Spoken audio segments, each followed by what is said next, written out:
Kutumala okufukamu kati biri ebivaamu biri fine ne bigenda mu bucket. Jamiru Balongo wamu ne munne Yokosofati Boogere batuuze b'e Kayonza mu ggombolola y'e Kayonza mu disitulikiti ey'e Kayunga. Bafuna okwagala okulunda enjuki naye nga balina okutya butya bwe banaakikola kuba baali bamanyi nti enjuki zeerundanga zokka.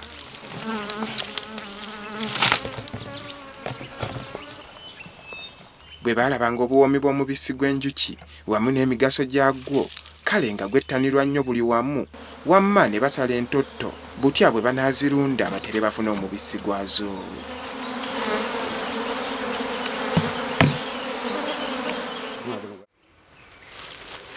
Bano baasalawo okulunda enjuki nga bakozesa ennunda ey'edda naye ne balaba nga tebafuna kye baagala kwe kufuna amagezi mwe baayigira ennunda empya. Chairperson we organisation eno erinda enjuki mu Kayonza sub county ne Kitimbwa.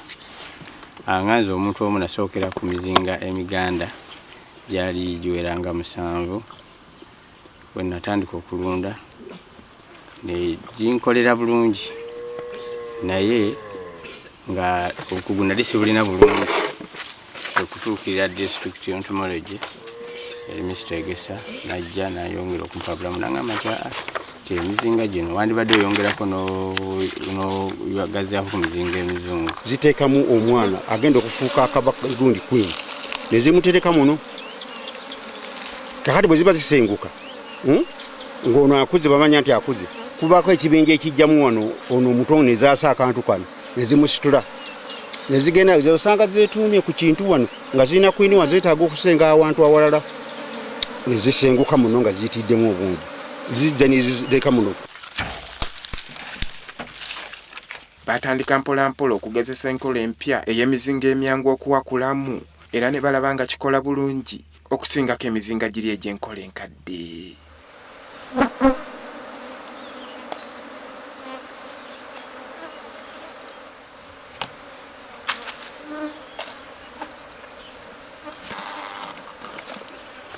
Kwe kuntwalako mu musomo ogumu gwali seeta eyo gwali gwabalunzi banjuki kati nagenda okuvaayo nga nfunye interest kubanga nalabako ne ku mirala egyo gye bayita KTB kati era omwami oyo kwe kumpa nangamba nti wandibadde mwekuŋŋaanya ne mwekolamu organisation ntulaba gavumenti obesobola obbakwasizaako ne muba nga mugaziya obulunzi bw'enjuki.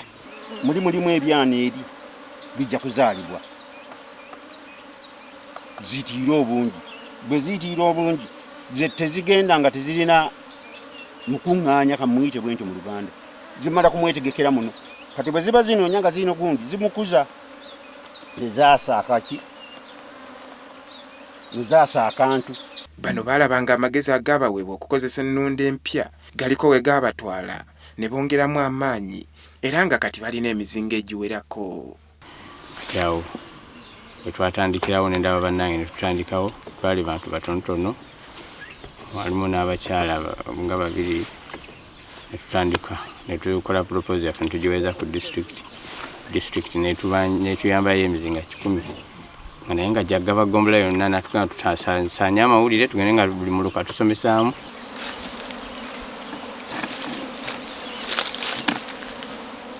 Bano baatutegeezezza nti enkola empya ey'emizinga ebanguyirizaako okukola omulimu gw'okulunda enjuki naye ng'ekisinga obukulu kwe kufuula enjuki mukwano gwazo abantu abasinga kye batya.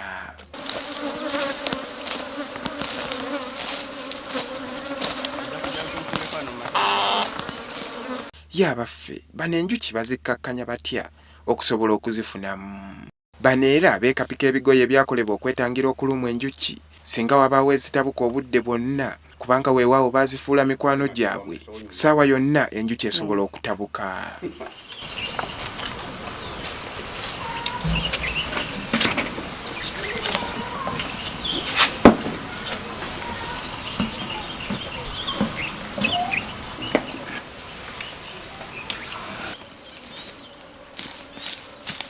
Mu mbeera eno bano beesanze nga batambudde bulungi era bwe bafunye ku nsimbi ne bagula ebyuma ebikozesebwa okukamula omubisi gw'enjuki olwo ge bamaze okuwakula mwe bakola ebintu ebirala ebyongera ku nnyingiza yaabwe.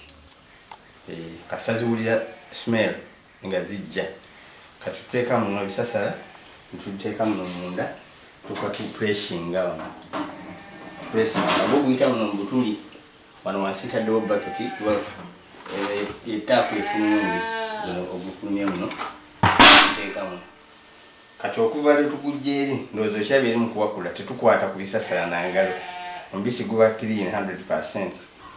Kakati bwemufuna omubisi ogwo nze omubisi gunyambye naddala mu kusoma nsomesezaako abaana abamu batuuse ku 6 abalala n'abali ku 4 n'abamaliriza naye nga omubisi ogwo gwe gunyamba kubanga emmere tugenda ogirima ng'awaka n'enjala y'amaanyi kati tuba tugenda girwanira n'omukyala.